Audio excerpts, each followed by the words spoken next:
Well, as we know, a major crash can happen pretty much at any moment. The biggest threat to your life, if you are involved, is uncontrolled bleeding. Today, AirMed and the University of Utah announced they're testing a drug that could save thousands of lives in those situations.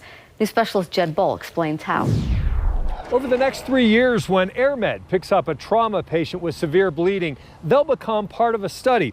Doctors want to find out whether a blood clotting drug saves more lives when given to a patient before getting to this hospital.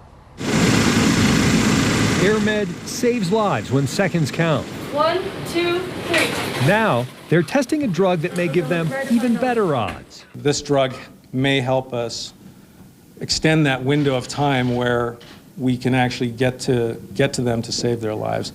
The study is called STAMP.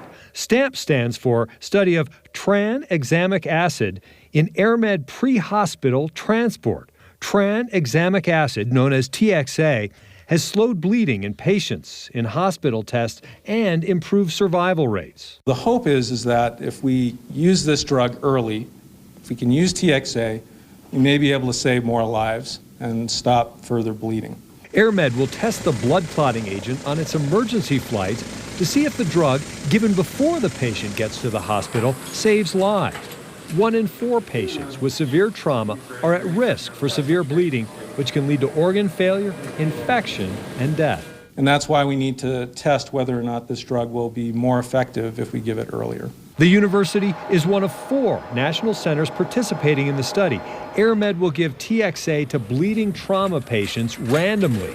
If you're in their care, you have a 50-50 chance of getting the drug or a placebo. And we won't know whether or not you've received the drug. Most of these patients won't be able to give consent to this study because they're involved in a traumatic incident, so there is an opt-out option. We put a link to that online at KSL.com. For Primetime 5, I'm Jed Boal.